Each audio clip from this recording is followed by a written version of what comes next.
Hello everyone and welcome back to another Marvel's Agents of S.H.I.E.L.D. review. Today we're taking a look at Season 7, Episode 10, Stolen. So right off the bat, I do want to apologize for this video being late. It is being uploaded on Monday, August the 3rd, as opposed to Friday the 31st, which Fridays are the usual day that these reviews go up. This is the first time I've missed a S.H.I.E.L.D. review release date, but I have a good reason for that. My family and I were away attending my much delayed college graduation over the weekend, and we left several days early to kind of we just kind of took a little road trip around and on the way to my college, so we kind of had a little vacation, kind of made a little vacation out of it. So we were gone from Wednesday to Saturday, so we missed the original air date for this episode, and we had to watch it later when it was recorded on our DVR. So obviously that meant that I could not record a review and upload it, hence why this review is late. So I apologize for that, but here we are. So right off the bat, John freaking Garrett.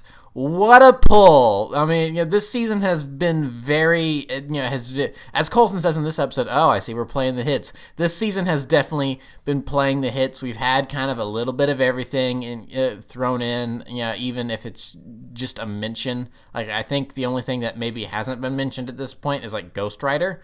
I don't think they've mentioned him by name yet, but pretty much everything else they've touched upon in some way, shape, or form. So the fact that they brought back Garrett, it's like, wow, boy, it's Garrett. Ward. We haven't had a mention of Ward yet. I wonder if they're going to work him in the last episode somehow. But yeah, with Garrett, bringing in Garrett, a much younger John Garrett too. That was, whoo, boy. It's like, I mean, it was obvious that Garrett was a psychopath. But he's just very well adjusted, and he was able to keep it together and appear normal until he kind of became a little more unhinged as Hydra was able to unveil itself. But no, he was just always nuts. There wasn't any slow. Because at the end of season 1, he gets injected with the GH35 formula with that Kree blood, and then he starts scratching and sketching all the different Kree symbols to find the temple, and it's like, oh, this guy's gone off the deep end. He's gone a little crazy. No, he was just always crazy. This guy was just always a nut. This guy was always a nut job. He was just very well adjusted, and he was able to keep it under control up until the very end when he had that Kree blood in him. So yeah, I mean, boy, so I looked at the behind-the-scenes stuff. The guy that's playing Garrett now is actually Bill Paxton's son, which I think is really cool because there is enough resemblance there to where I can totally see this being a young John Garrett because of that. I think he's maybe a little taller than Bill Paxton ended up being, but that's kind of neither here nor there. That's just whatever. But the facial structure is certainly there. It does look like that this is a guy that could be John Garrett before he got hit by that landmine or whatever, and then it had his guts falling out, and he had to stitch himself back together, and then probably spent who knows how long in rehab. That probably changed his body substantially somewhat. So seeing him as he is now in his prime, in his younger days before that injury, before he has to get deathlocked and everything.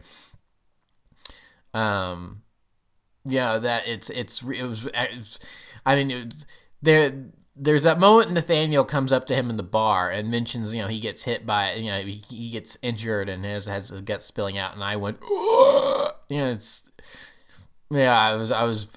knew who it was immediately, but I kind of had a silent realization.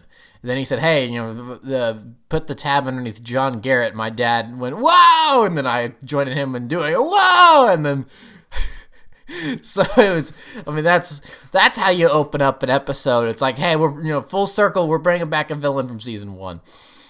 And then speaking of old villains, we also had more stuff with Jiaying and Gordon in this episode.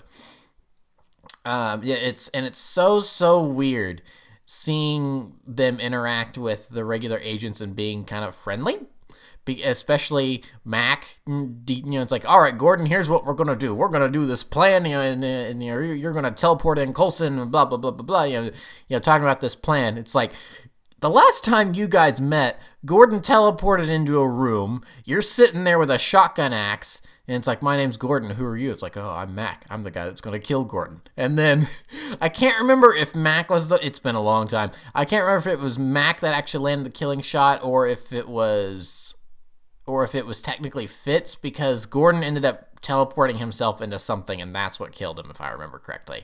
And then he dropped the Terrigen crystal, and then Coulson caught it, and he started to get cocooned, and then that's when Mac cut off his hand with the shotgun axe. Wait, was this even prior to the shotgun? Was that even prior to the shotgun axe? Was it just an axe at the time? Oh my gosh, maybe, no. I think it was just the axe at the time. I think this was pre-shotgun axe. Oh, I need to go back and watch the show after it's over. I need to start from the beginning, watch the Avengers, and then go from there. It's like, oh, I think that was pre-shotgun axe. Oh, I've just blown my own mind because of how long ago this all was. Oh boy, yeah, I need to watch the Avengers and then go back and watch S.H.I.E.L.D. and a couple MCU movies in conjunction with that, because it's like, well, what else do I have going on in this pandemic? So yeah, that was really interesting to see everyone kind of being cool with these Inhumans that they were enemies with back in season 2, and then of course Jiaying and Daisy actually having kind of some sweet mother-daughter time. It's like they sort of kind of had that back in season 2, but whatever nice mother-daughter time they had back in season 2 kind of got tainted because, Jiaying went cuckoo. So, they had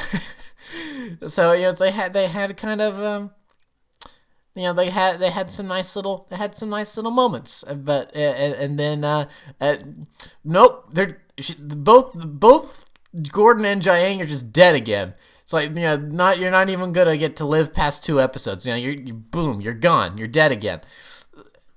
And didn't exactly see that coming. I gotta admit, I figured Jiaying at least with Gordon, I was 50-50 on. I would not have been surprised if Gordon got killed off, but then the fact that they just immediately killed off Jiaying again, it's like, oh, okay. So the timeline is just completely screwed at this point because, obviously this is prior to when Daisy was born in the 80s. So, and now Jiaying's dead. So that means Daisy's never born. Timeline's all sort of screwed up here. Garrett's got teleport powers thanks to Gordon. I'm very curious to see how they're going to fix these timeline issues because, man, oh man, things are just really screwy right now. And it was interesting because, Nathaniel Malik has been running around, they made that jump from the 70s to the 80s, and he's had these powers for, going on 10 plus years at this point. And, there's that moment where Daisy quakes him, and then he says, decent quake. I'd give it a solid 8.5 out of 10, but just so you know, I've been doing this a lot longer than you have, which sounds weird, but no, because of time travel shenanigans, he actually has been doing it longer, so he's been able to hone his powers a little bit more, which is interesting. Now, of course, he stole those powers, so I don't think so. He may be a little more skilled and a little more honed with them, but I don't think he's more powerful than Daisy because he snaps. It took me a second. I didn't even realize what happened. She tries to go at him again, and he snaps her neck. I didn't even know what happened. I thought he just pushed her back against the wall, but then she slumps over. I'm like, oh no, that was her neck. She's dead. She gone. She's just gone. And then Daisy kind of went, you wouldn't like me when I'm mad Hulk rage. It started just shaking the entire base, which is, we hadn't seen her powers on that level since she got them. So, it's, man, what an episode. and then they, it's like, oh, we're going to sneak into the lighthouse. And, I figured that, oh, they're there for Jiaying because they need her for something. Nope, they're there for Simmons, which I guess makes sense because I need to figure out where Fitz is. It's like, I swear, if we only get Fitz in the last episode, I'm gonna be ticked off. It's like, come on, you couldn't get him. It's hopefully he'll be in like these last three, or I guess the last, because the way it looks right now is that we have next week's episode, so episode 11, and then it's a 2-hour finale. We get 12 and 13 back to back, I'm assuming. So Fitz better be in both 12 and 13 and not just 13, because if we only get a Fitzsimmons reunion for one episode, I'm going to be royally ticked off. It's like, come on. I understand the actor maybe having other things going on, but it's like, come on. It's Fitzsimmons. Yeah, they're kind of the heart and soul of the show to a degree, even to a degree more so than Coulson is, because Coulson's become jaded over time. But it's and again, I wonder if they're going to do anything with Ward. Yeah, it's like some sort of mention or a flashback. It's like, if they do a flashback to like season 1 and they dress up everyone like they were back in season 1, or it's like, what are they gonna do in that last episode that to kind of call, because considering it's been 100+ episodes, it's been 7 seasons, it's been running concurrently since 2013. It's been a long time. I'm just kind of wondering. What how are they going to pay tribute to the fact that they've been on this long? But I mean, I suppose the entire season has kind of been that, considering that that we're calling back to, like Coulson said, we're playing the favorites. We're doing all these things. But I mean, I feel like there needs to be a moment where there's an image or something that does call back to that original team that was on the bus. That was on the bus. I don't know, because looking back, there's something special about that first season. Back in the day, a lot of people were like, this show's not really that great. Oh, now the Winter Soldier's out and they're changing up the status quo. Now it's actually good. It's like, I don't know. I thought the show was great from the start. I mean, it wasn't exceptional. I didn't think, I agree that it wasn't exceptional until the Winter Soldier twist. But you don't get the impact of that Winter Soldier twist without the first part of that first season being Monster of the Week. We're just having these these week to week adventures that don't really have too many big consequences.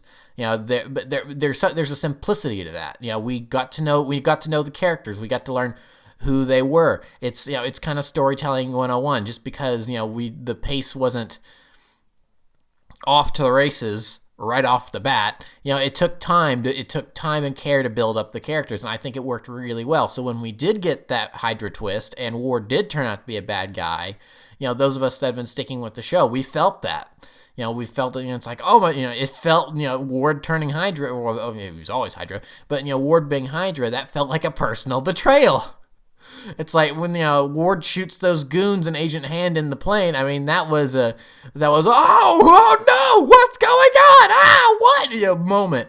And then it cut to the Hydra. To the Hydra will return in a moment thing. I think that was that episode. It may have been the episode before. But it's what? I mean, that was crazy. It felt like a personal betrayal because we had this time to stick with the characters. So yeah, it's been a wild ride. We've got only like 3 episodes left or something. This episode going to have a lot of ramifications for these last 3. How are they going to fix the timeline? I'm really eager to see that. Yeah, I don't really have too much else to say. I'm not ready for this show to end, but I'm excited to see how it does. Kind of like with Clone Wars earlier this year. It's like I've got the show back after this long hiatus of it not being around, and I can't wait to see how it ends. But I don't want it to end because I love it so much. And S.H.I.E.L.D. was very much the same way. So So going back to this video being late and being uploaded on a Monday, and recorded on a Monday. you guys are in for a little bit of a treat because you're going to get 2 S.H.I.E.L.D. reviews this week because we have another S.H.I.E.L.D. episode this week, so you'll get one Friday as normally scheduled. So yeah, 2 S.H.I.E.L.D. reviews this week. Lucky you guys. More work for me. I got to edit these, but not that it takes that much work. But yeah, so that's all for me for this review. I will see you guys next time. Thanks for listening. Goodbye.